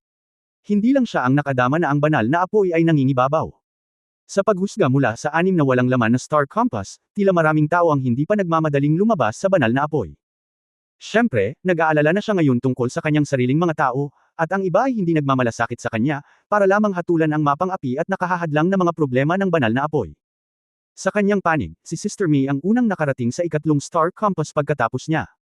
Ngayon ay may 4 na tao, sina Xiong Huan, Guan Xingang, at ang mag-asawang Yin Yang King Kong. Tulad ng para sa sanggol na may dugo, ang bata ay nakatulog sa likod ng kanyang leeg mula noong ikalawang Star Compass, at siya ang pinaka-nakaka-relax sa kanilang lahat. Ngunit nakakapagtaka na kahit nakatulog ang dagwang sanggol ay niyakap nito ng mahigpit ang likod ng kanyang leeg at hindi kailanman nalaglag. Palagi itong tahimik. Kung hindi dahil sa pag-iisip tungkol sa pagkakaroon ng dugong sanggol, si Yang Yian mismo ay halos hindi na ito pinansin. Naglakad siya sa daan ng banal na apoy, nakatumbas ng pagbuhos ng isang patong ng balat, ngunit ang dugong sanggol ay tila hindi nawala ng kahit isang buhok. Sapat na upang ipakita na ang batang ito ay espesyal, karapat-dapat na maging espiritu ng langit at lupa na ipinanganak sa mundo ng mga Diyos. Anyway, mukhang hindi naman maaapektuhan ng blood baby kaya gumaan din ang pakiramdam ni Yang Yian. Hindi ko lang alam kung ang dugong sanggol ay maaaring maging matatag sa susunod na paglalakbay. Ang oras ay tumatakbo, si Yang Yian ay nag-aalala. Gayunpaman, sa oras na ito, isang figure ang nanginginig sa apoy. Sa susunod na sandali, isang matangkad na dagwang figure ang lumabas mula sa apoy, ngunit ito ay si Xiong Huan. Si Xiong Huan ay nabalisa, na may mga inscription na umaagos sa kanyang buong katawan, ngunit ito ay mukhang napakadilim at halos mapatay. Boom! Sa mahinang tunog, nahulog si Xiong Huan sa Star Compass, at ang isang kislap ng dugo sa kanyang katawan ay bumalik sa kanyang anyo bilang tao. Mukhang naubos din niya ang lakas niya. Nagmamadaling tinulungan ni Yang Yian si Xiong Huan na tumayo at ikanaway ang kanyang kamay. Isang patak ng tubig ng buhay ang lumitaw at pinakain si Xiong Huan. Muntik na niyang makalimutan na ang tubig ng buhay ay nakapagpapanumbalik ng enerhiya. Sa sandaling ito, sunod-sunod na umalingaw ang mga dagandong sa ibang lugar. Tumingin si Yang Yian at nakitang nagsimulang lumitaw ang mga tao sa iba pang mga star compass. Nagsimula silang lahat lumitaw sa mga huling minuto. Pagkatapos ay lumitaw ang mag-asawang Yin Yang King Kong sa kanyang tabi. Kahit na sila ay mukhang mahina kumpara kay Xiong Huan, sila ay nasa mas mabuting kalagayan. Panginoong Diyos! Nakita ng mag-asawang Yin Yang King Kong na may lakas pa rin si Yang Yiu na sumaludo. Hindi na kailangang maging magalang, umupo at gumaling ng mabilis. Ikinumpas ni Yang Yiu ang kanyang kamay para matakpan ang dalawa. Nang makita niya ang mag-asawang Yin Yang King Kong, medyo na-curious siya kung paano sila nakaligtas sa Divine Fire Avenue. Pagkatapos ay nakahinga siya ng maluwag. Nakita niya ang magic weapon sa kanilang mga kamay. Ngunit ito ay nasira. Malinaw na nakaligtas ang dalawa sa halaga ng magic weapon. Alam mo, ang halaga ng paggamit ng buhay ng isang tao sa pagpapanatili ng armas ay napakataas. Ang pagsira sa magic weapon ay talagang isang malaking halaga, ngunit ang makaligtas sa Divine Fire Avenue ay hindi masama. Doon. Wala pang isang minuto ang natitira. Lumitaw ang mga tao sa lahat ng iba pang star compass, ngunit malinaw na mas kaunti ang mga tao. Duan. Hindi pa lumilitaw si Xingang sa kanyang tabi.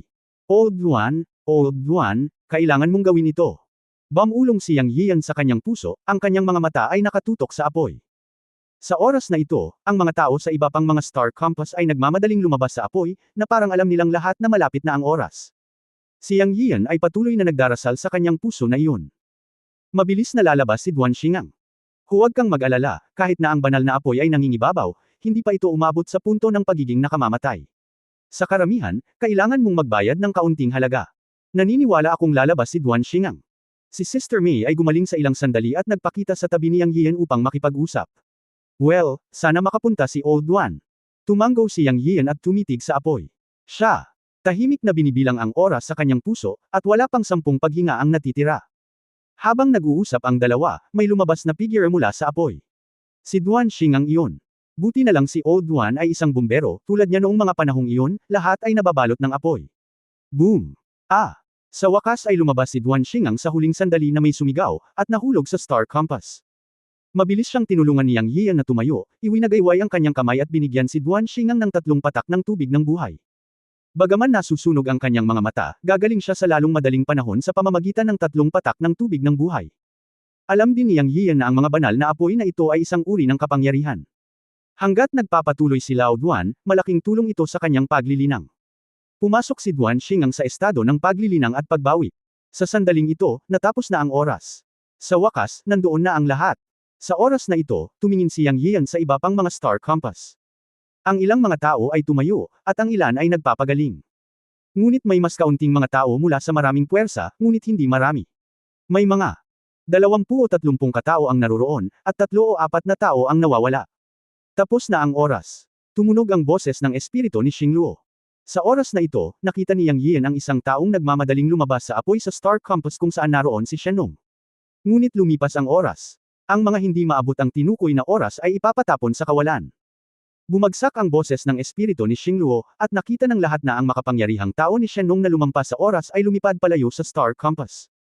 Hindi, huwag. Unti-unting nawala ang boses. Siya ay ipinatapon ng espiritu ng sandata, si Xingluo, sa mabituing kalangitan na daan-daang metro ang layo, at nagyelo sa kawalan tulad ng taong mula sa Tribong Julie sa simula. Sa oras na ito, maraming tao ang natuwa na naabot nila ang target sa loob ng tinukoy na oras. Ang taong ipinatapon ng espiritu ng sandata, si Xingluo, ay nagsalita ng may pananabik. Ito ang nagparamdam kay Yang Yiu na ang espiritong ito ay abnormal sa pag-iisip. Nang ang lahat ay nagbuntong hininga sa kanilang mga puso, narinig na lamang nila ang espiritu ng sandata, si Xingluo, na patuloy na nagsasabi, "Okay, ngayon ipahayag ang nangungunang 3." Nang marinig nila ito, lahat ay nagtakip ng kanilang mga tenga. Kasama si Yang Yiu, na curious kung sino ang nauna o ang nangungunang 3.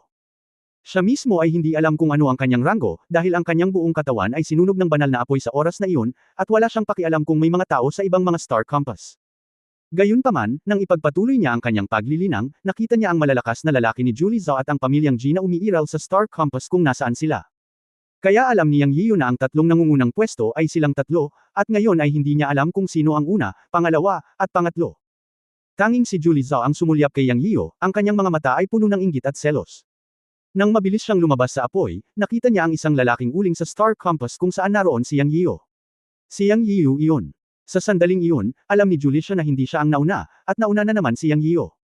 Pangalawa si Julicia, at pangatlo ang pamilya Ji. Para naman sa iba, walang kwenta dahil ang nangungunang tatlo lang ang makakakuha ng reward.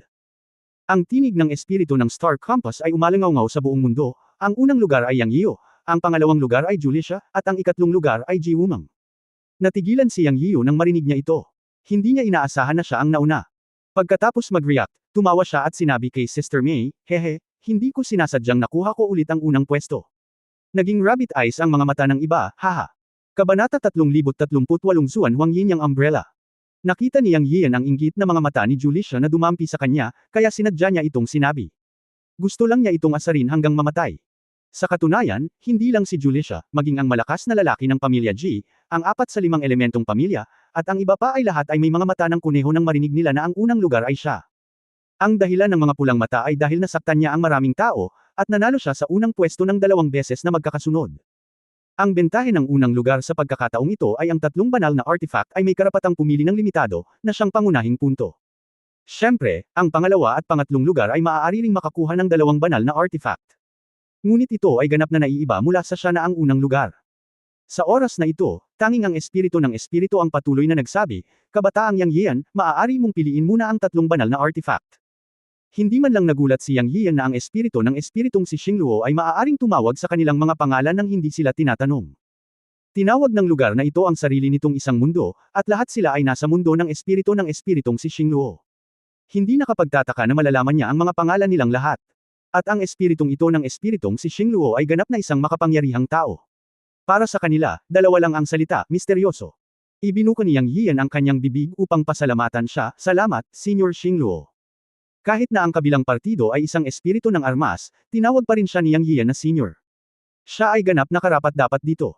Ang ganitong uri ng espiritu ng sandata ay hindi maihahambing sa iba pang espiritu ng armas. Ito ay tiyak na isang buhay na bagay. Hindi banggitin kung ito ay buhay o hindi, ang kakayahang sugpuin ng mga makapangyarihang tao sa pinagsamang paraan sa isang kisap mata ay sapat na para tawagin siyang senior. Tinawag ni Yang Yian si Senior Xingluo sa pagkakataong ito. Matapos marinig ito, alam ng iba na ang misteryosong lalaki ay may pangalan, Xingluo.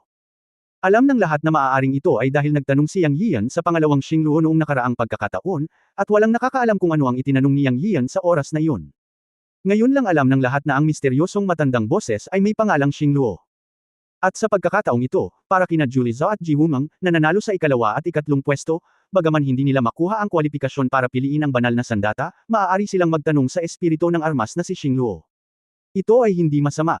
Noong una ay inakala ni Yang Yian na ang espiritong si Xingluo ay direktang kukuha ng 3 banal na artifact, ngunit nang siya ay pumili, hindi niya inaasahan na isang sinag ng liwanag ang mahuhulog mula sa langit at direktang sumisikat sa kanya. Sa susunod na sandali, lumipad siya ng hindi sinasadya, at ang kanyang katawan ay lumipad ng walang kontrol. Siya ay nabigla. Ngunit walang paraan, kaya tumigil siya sa pagpupumiglas. Dahil alam niya na ito ang paraan ng espiritong si Xingluo, at walang silbi para sa kanya na magpumiglas. At saka, hiniling ng kabilang partido na piliin niya ang banal na artifact, hindi para sa anumang bagay, kaya hindi ito dapat maging problema. Siya. Bitawan mo na lang ang isip niya at hayaan siyang kunin ang puwersang ito. Ngayon sa tingin ko ay dapat nadalhin siya sa ibang espasyo upang piliin ang banal na artifact, sa halip na ipakita ito ng direkta sa Xingluo disk sa harap ng lahat. Ito ay talagang isang magandang bagay para sa kanya. Ang banal na artifact ay dapat na espesyal, at marahil ito ay may mga natatanging katangian. Kung alam ito ng iba, mawawalan ito ng bentahe. Kung mayroong anumang kalamangan, ito ay isang kalamangan lamang kung alam mo ito, at maaari itong maging kapaki-pakinabang sa isang kritikal na sandali. Lumiwanag sa kanya ang gininto ang sinag ng liwanag, at hindi maimulat ni Yang Yian ang kanyang mga mata dahil ito ay masyadong nakasisilaw. Siya. Naramdaman na lang niyang tumataas na siya. Ang pakiramdam na ito ay hindi nagtagal, at hindi niya naramdaman ang 3 paghinga ng oras. Sa sumunod na sandali, naramdaman niyang matigas ang kanyang mga paa. Siya. Naramdaman ang nakakasilaw na liwanag na nawala. Binuksan niya ang kanyang mga mata at tumingin, at talagang umalis na siya sa Star Compass. Sa sandaling ito, natagpuan niya ang kanyang sarili sa isang napakagandang bulwagan, at ang tuktok ng bulwagan ay isang malawak na bituin. Nang si Yang Yiu ay nabalot ng gintong liwanag,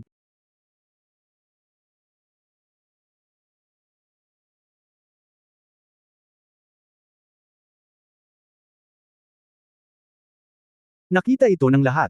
Maraming tao ang mukhang naiinggit at naiinggit. Alam ng lahat na pumunta si Yang Yiu sa ibang lugar para pumili ng banal na sandata. Ngunit nakatitig lang sila dito, dahil hindi sila ang nauna. Ang pinaka-depress ay ang mga nasa ibaba ng ika-4 na pwesto. Nahirapan ang lahat na maglakad palabas ng Divine Fire Avenue at naabot ang ikatlong star compass sa loob ng tinukoy na oras, ngunit hindi sila nakakuha ng anumang reward. Sa pag-iisip tungkol dito, ako ay labis na nalulumbay. Sina Sister Mei, Xiong Huan, ang mag-asawang Yin Yang King Kong, at Duan Xingang ay sunod-sunod na gumaling sa kanilang mga pinsala. Nang makita si Yang Yiyo na nababalot ng gininto ang liwanag at nawala sa isang iglap sa susunod na sandali, medyo nabalisa sila. Ngunit huminto si Sister Mei at sinabing, ayos lang, hindi dapat problema. Si Yanzi ay pinatawag para pumili ng banal na sandata. Nakahinga ng maluwag si Xiong Huan at ang iba pa. Matapos ang pag-iisip tungkol dito, narinig nila mula sa misteryosong lalaki noon na ang unang lugar ay maaaring pumili muna ng banal na sandata. Ang hindi nila inaasahan ay talagang nanalo ang kanilang Diyos na si Yang Yiyo sa unang pwesto. Tuwang-tuwa sila. May tiyagang maghintay sa suntok. Sa sandaling ito, si Yang Yiyo ay nasa isang malaking gintong bulwagan. Ang mabituing langit sa itaas ng kanyang ulo ay maliwanag, at tila walang mga pintuan sa paligid, na bumubuo ng isang pabilog na pader. Sa halip, parang nasa malalim na balon. Ang espasyo ng bulwagan na ito ay mukhang higit sa 100 metro kwadrado, at may mga hindi maihahambing na komplikadong mga inscription sa ilalim ng kanyang mga paa. Huminga siya ng malalim at sinabing, Senior Xingluo. Nang walang makitang sinuman, sumigaw si Yang Yiyo. Wait! Umalangaw-ngaw sa bulwagan ang matandang boses ng espiritu ng sandata na si Xingluo. Sa sandaling matapos siyang magsalita, naramdaman ni Yang Yiyo ang isang kislap ng liwanag sa itaas ng kanyang ulo. Bago siya natauhan, 3 grupo ng banal na liwanag ang lumitaw sa kanyang harapan. Bata, pumili. Maaari ka lamang pumili ng isa sa 3 banal na sandata. Tumunog ang boses ng espiritu ng sandata na si Xingluo. Lam-ingalinga si Yang Yiyo sa paligid, ngunit wala siyang nakitang tao. Sa katunayan, kumpara sa mga banal na sandata, umaasa siyang mas makikita ang misteryosong espiritu ng sandata na ito na si Xingluo sa sandaling ito. Huwag kang tumingin, hindi mo ako makikita. Ang espiritu ng sandata na si Xingluo ay tila alam na alam kung ano ang iniisip ni Yang Yiyo. Ahem, ano ang mga banal na sandata, Senyor? Maaari ko bang itanong ang tungkol sa kanilang mga ari-arian? Sabi ni Yang Yiyo na may awkward na ngiti. Ikaw ay tuso, ngunit dahil ikaw ang una, gagawa ako ng exception at sasabihin sa iyo ang tungkol dito. Una, pag-usapan natin ang tungkol sa unang banal na sandata. Ang una ay tinatawag na Demon Breaking Sword. Ito ay ginawa mula sa napakayang at malakas na Chemo Sacred Tree.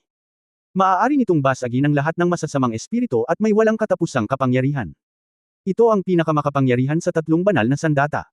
Pagkatapos sabihin ito, ang espiritong si Xingluo ay huminto at nagpatuloy, ang pangalawang banal na sandata ay tinatawag na Xuanhuang Yinyang Umbrella. Ito ay ginawa mula sa mga sagradong bato ng Xuanhuang Yinyang. Depensa ang pinagtutuunan ng pansin. Ang ikatlong banal na sandata ay tinatawag na Sky Breaking Boots. Ito ay ginawa mula sa mga materyales sa kalawakan.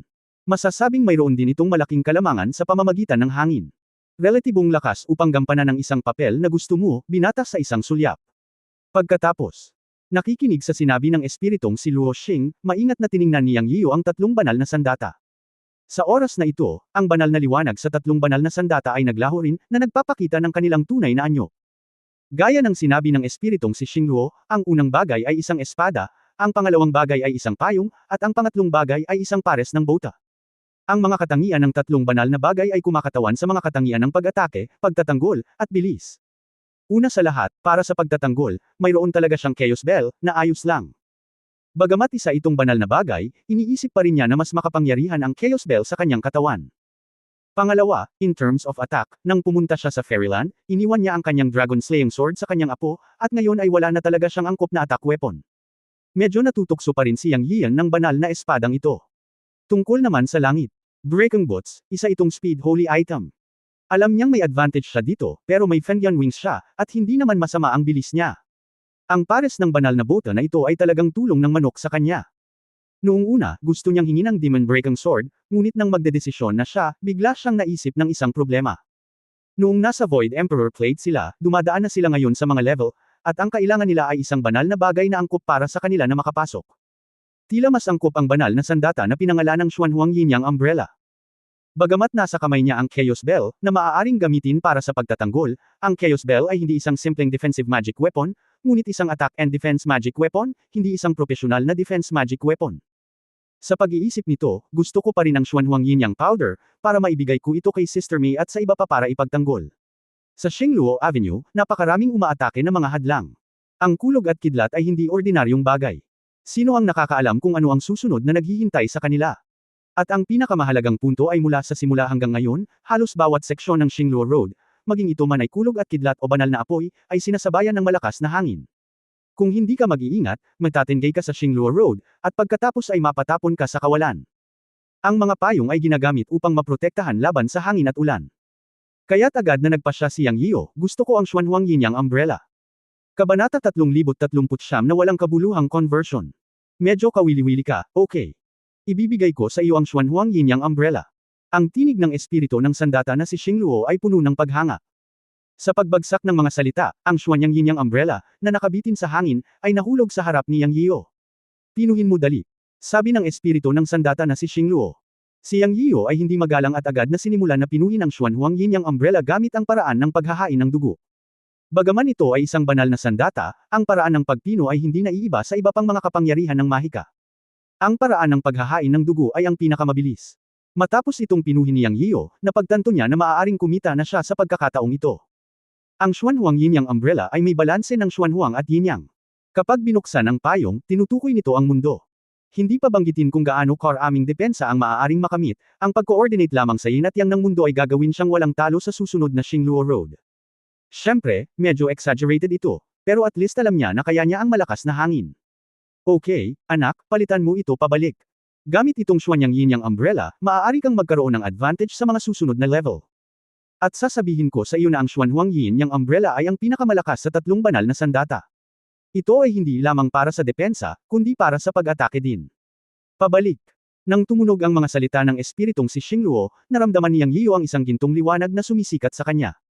Pagkatapos ng parehong pakiramdam para sa tatlong paghinga, kapag siya ay nagpakita muli, siya ay bumalik sa ikatlong star compass. Okay lang ba si Yanzi? Lumapit si Ate Mei at sinabing. Ngumisi si Yang Yio at sinabing, ayos lang, pumunta lang ako para pumili ng isang banal na sandata, ito ay ang Xuanhuang Yinyang Powder. Gamit ang banal na sandata na ito, magkakaroon tayo ng mas magandang oras sa mga susunod na antas. Mabuti naman. Nakahinga naman ng maluwag si Ate Mei. Okay lang ba kayo? Tumingin si Yang Yio kay Xiong Huan at sa iba pang apat at nakitang gumaling na sila, ngunit nagtanong pa rin. God Lord, okay lang po kaming lahat. Nag-aalala si Yang Yio sa mga pinsala ng kanyang mga tauhan. Sa kabilang banda, malakas na nagpasalamat si Julicia Ji Wumang, salamat, Senior. Tumingin si Yang Yio pagkatapos marinig ang boses, at halos pareho ito sa hula niya. Ang Shansha Zinmo Sword ay nasa kamay ni Julicia. Ang matandang lalaki ay nasa pangalawang pwesto, at si Ji Wumang, na nasa ikatlong pwesto, ay nakakuha ng Skybreaking Boots. Matapos siyang pasalamatan ng dalawa, muling tumunog ang boses ng espiritu ng sandata, okay, juniors, simulan na natin ang pang-apat na hakbang. Hehe, isang oras pa ang oras. Kailangan mong maabot ang 4th star compass, kung hindi, ang parusa sa pagkakataong ito ay napakabigat. Siyempre, kung maabot mo ito sa oras, ang gantimpala ay magiging napakabigay. Sa pagkakataong ito ang gantimpala ay para sa lahat. Kahit sa ang star compass ka nanggaling, basta maabot mo ang ika-4 na star compass sa loob ng tinukoy na oras, makakakuha ka ng reward. Masasabing lahat ay may kaati sa pagkakataong ito. Ang gantimpala sa oras na ito ay ang banal na prutas, na palaging gumagawa sa iyo ng malinaw na mga epekto kapag kinuha mo ito. Ang unang tatlo ay makakakuha ng 2 bahagi, at ang huli ay makakakuha ng 1 bahagi anuman ang kanilang pagraranggo. Ang unang taong makakarating sa 4th star compass ay maaaring makakuha ng extra void conversion symbol. Sa ilang salita, sinabi ni Qilin Xingluo ang gantimpala ng ika-4 na star compass, ngunit hindi niya idinetalye ang parusa, sinasabi lamang na ang parusa ay magiging napakabigat. Ang gantimpala ay ang banal na prutas. Ayon sa mga salita ng espiritu ng sandata, ang ganitong uri ng banal na prutas ay may malaking epekto sa kanila, ang mga banal na Diyos. Ang nangungunang tatlo ay mayroon pa ring kalamangan at maaaring makakuha ng dobleng banal na bunga, at ang unang lugar ay maaaring makakuha ng dagdag na walang bisang simbolo ng conversion. Tila iniisip ng lahat na ang dagdag na gantimpala ay ang nakatutokso. Pero hindi ko pa rin masyadong maintindihan. Maiintindihan ng lahat ang banal na prutas, ngunit ang walang laman na simbolo ng conversion ay medyo nakakalito. Sa oras na ito, sinabi ni Julie Zhao, maaari ko bang itanong kung ano ang walang bisa na simbolo ng conversion? Ang tanong na ito ay mahusay na naitanong.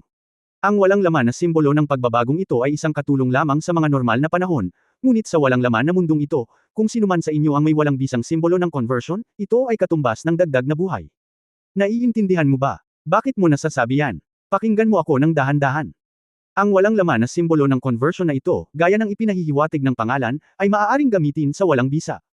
Halimbawa, kung hindi ka sinasadyang napatapon sa walang bisa, maaari mong gamitin ang simbolo ng void conversion upang bumalik sa Xingluo Avenue. O, kung ang isang tao sa paligid mo ay ipinatapon sa walang bisa, maaari kang gumamit ng walang bisa na simbolo ng conversion upang ibalik ito.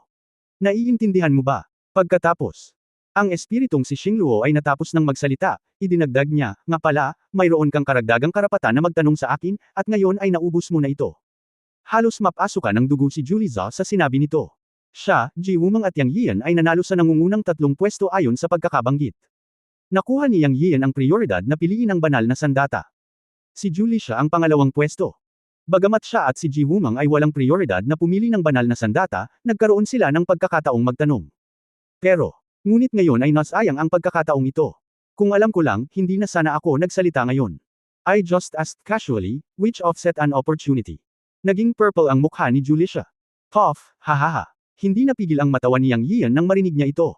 Nang makita si Julicia na pinapahiya, mas masaya siya kaysa sa iba. Ang matandang ito ay orihinal na isang kaaway, at sabik siyang gamitin ang pagkakataong ito. Tiningnan ni Julicia si Yang Yian na parang mamamatay tao, ngunit walang pakialam si Yang Yian. Ang lahat ay wala sa parehong star compass at hindi sa parehong landas, at walang sinuman ang maaaring umatake sa sinuman, kaya hindi siya natakot. Galit na galit si Julicia kaya nangangati ang mga ngipin niya kay Yang Yian, ngunit wala siyang ibang pagpipilian kundi patayin si Yang Yian gamit ang kanyang mga mata ng 100 beses, ngunit sa kasamaang palad ay nakatitig lang siya sa kawalan, iyon lang. Sa oras na ito, dahan-daang sinabi ni Ji Wumeng, maaari ko bang tanungin, Senyor, anong uri ng mga hadlang ang lalabas sa daan patungo sa 4th star compass? Sinimulan ni Ji Wumeng na gamitin ang kanyang gantimpala at tinanong ang espiritong si Xingluo. Sa sandaling itanong niya ang tanong na ito, nagsimulang makinig ng mabuti ang lahat. Totoo na kung maaari mong malaman ng maaga kung anong uri ng mga balakid ang susunod na lilito, maaari kang maging handa sa pag-iisip, upang mabawasan ang pagkalugi. Ngunit hindi ko alam kung ang sagot ng espiritong si Xingluo ay isa publiko. Pagkatapos ng lahat, ang tanong ni Yang Yian ay ipinadala sa pamamagitan ng boses noon. Lumipas ang oras. Walang narinig na tunog. Ngunit yumuko si Ji Wumeng sa kawalan at sinabing, salamat, senyor. Ngayon lahat ay sumuko. Talagang ipinadala ito sa pamamagitan ng boses, at si Ji Wumeng lang ang nakakaalam nito. Bagamat ayaw ng lahat, wala silang magagawa, dahil ito ang buong pagsisikap ni Ji Wumeng para makuha ang 3 pwesto. Okay, simulan na natin ang countdown, simulan na natin. Pagkatapos ang tinig ng espiritong si Xingluo ay umalingaw sa kalangitan. Ang 9 na star compass ay kumikislap sa harap ng 9 na star compass, at 9 na bituin na mga kalsada ay nagsimulang lumitaw. Ito ang daan patungo sa 4th star compass. Swoosh, swoosh. Sunod-sunod na lumipad ang mga figure. Si Ji Wumeng ang unang sumugod palabas. Pagkatapos magtanong, halatang alam ng matanda kung anong uri ng mga balakid ang lilito sa daan patungo sa 4th star compass, at tiyak na may naiisip siyang plano. At ang iba ay ayaw magpahuli. Sa ngayon, naunawaan na ng lahat ang kahalagahan ng pagraranggo. Sa ika-4 na antas, bagaman sinabi na hanggat ang lahat ay umabot sa ika-4 na star compass sa loob ng tinukoy na oras, maaari silang makakuha ng isang banal na prutas. Pero, ang nangungunang 3 ay nagkaroon pa rin ng kalamangan at maaaring makakuha ng dobleng banal na prutas. Ang unang lugar ay maaaring makakuha ng karagdagang gantimpala ng isang walang bisang simbolo ng conversion, na isang negel iligtas buhay na anteng-anteng. Alam ng lahat ang kahalagahan nito. Ang halaga ng isang walang bisang simbolo ng conversion ay dapat na mas mataas kaysa sa banal na prutas. Sino ba naman ang hindi magugustuhan? Ang mga Diyos na naruroon ay pawang mga matandang multo sa antas ng banal na daan, bawat isa ay mas dalubhasa kaysa sa isa. Alam nilang lahat na bagamat ito ay isang level breaking na pagsubok, ito ay masasabing isang uri ng karanasan treasure house. Kung mas marami silang nakumpleto, mas maraming gantimpala ang kanilang makukuha. Ang napakalaki ng pagkakataon. Sino ang hindi gustong makipagkumpetensya para sa isang ranggo? Kasama sina Yang Yian at iba pa, ang kanilang mga puso ay napakainit. Noong una, akala ng lahat ay may pinasok silang mapanganib na lugar, ngunit ngayon ay tila isang treasure house. Ito ang treasure house ng Temple of the Gods. Siyempre, ang lugar na ito ay binabantayan ng isang tao, at maaaring mayroong maraming mga kayamanan na hindi pa nila nakita. Ngunit ito ay hindi kaya madaling upang makuha ang mga kayamanan, at kailangan mong pumasa sa pagsubok. At ang tagasuri ay ang espiritong si Xingluo. Dahil ito ay isang treasure house, at dahil gusto mo itong makuha, paanong hindi ito mapanganib? Paano ka hindi magbabayad ng presyo? Matapos makita ang lahat ng ito, lahat ay may pagnanais na manalo. Mahuhulaan na magsisimula ang isang matinding labanan mula ngayon. Sinabi ng espiritong si Xingluo sa simula na ito ang mundo ng Void Emperor, ang chessboard ng langit at lupa, at lahat sila ay mga piraso ng chess. Mayroong 9 na hakbang sa laro, at ngayon ay nakagawa na sila ng 3 hakbang at nagmamadali patungo sa ika-4 na hakbang. Kabanata 3040, Ice and Snow Chill. Yanzi, fair na, sabi ni Ate May. Oo, tumanggo si Yang Yiyo. Sa pagkakataong ito ay napaka-positibo niya. Gamit ang mysterious yin yang umbrella, naniniwala si Yang Yiyu na mas magiging relaxed sila sa daan patungo sa 4th star compass kaysa sa 2 beses. Alam niya kung gaano kalakas ang defensive power ng mysterious yin yang umbrella. Maging ang espiritu ng sandata ay nagsabi na ito ang pinakamalakas sa 3 banal na sandata. Sa isang kisap mata, walang figure sa iba pang 8 star compass. Kalmadong dinala ni Yang Yiyu si Sister Mei at ang iba pa sa star compass at tumungo sa Xingluo Avenue. Ang dahilan kung bakit hindi siya nagmamadali sa ngayon ay, sa isang banda, nasa kamay niya ang misteryosong yin yang umbrella, at may tiwala siya sa kanyang puso, at sa kabilang banda, hindi niya alam kung anong uri ng kapangyarihan ang haadlang sa pagkakaroon ng kapangyarihan sa daan patungo sa 4th star compass. Hindi naman magandang bagay ang magmadali. Sa lahat ng mga tao, marahil si Jiwumang lamang ang pinaka may tiwala bukod sa kanya, dahil tinanong ni Jiwumang ang espiritu ng sandata kung anong uri ng kapangyarihan ang makahahadlang sa pagkakaroon ng kapangyarihan sa kalsadang ito ng Xingluo. Para sa iba, depende ito sa kanilang lakas at paraan.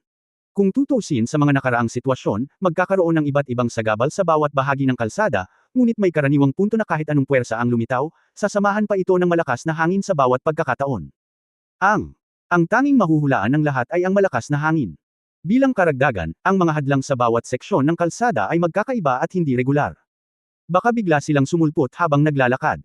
Siyempre, naobserbahan niya ang mga pagbabago ng mga bituin sa unang pagkakataon at ito ay gumana, ngunit walang pagbabago sa lahat pagkatapos. Hindi tama ang maging pabaya. Kaya't hindi kinakailangan na ang mga nagmamadali ng maaga ay sasamantalahin. Sa huli, ito ay nakasalalay sa lakas at paraan. Siyempre, alam din ni Yang Yiyu na magiging maganda ang kompetisyon sa pagkakataong ito, at ipaglalaban pa rin niya ang dapat niyang ipaglaban. Kung tutuusin, ang void conversion symbol ay isa ring malaking tukso para sa kanya, at gusto rin niyang makuha ito. Palagi siyang nauuna, at sa pagkakataong ito ay natural na hindi siya susuko. Lahat, libutin mo kami, ikinumpas ni Yang Yiyu ang kanyang kamay at itinaas ang pantasyang yin yang umbrella. Sa ganitong sagradong sandata, natural na gamitin ito sa panahong ito. Hindi maaaring magdusa ng pagkawala, tama.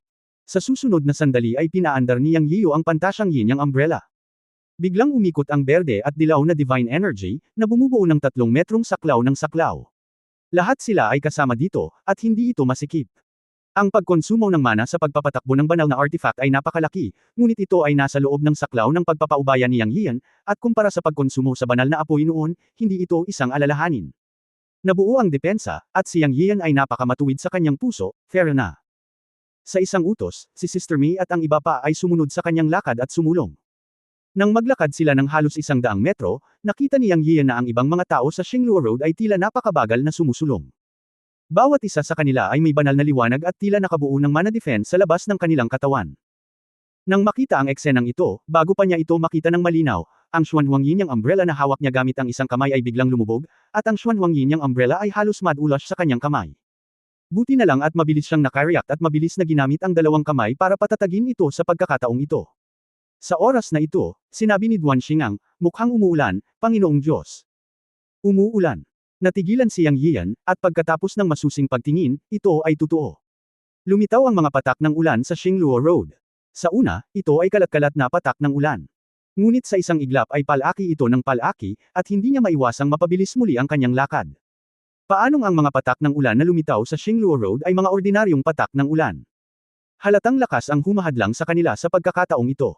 Ang hangin ay umiihip, paalala ni Sister Mei kay Yang Yiyu.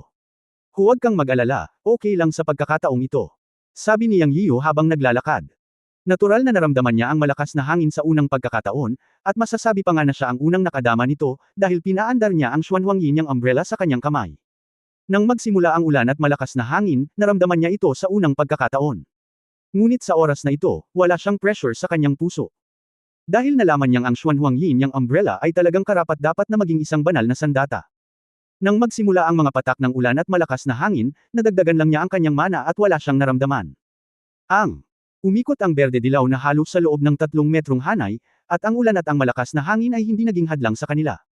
Ang bilis ng ilan sa kanila ay hindi bumagal, at hindi nagtagal ay lumabas sila ng daan-daang metro.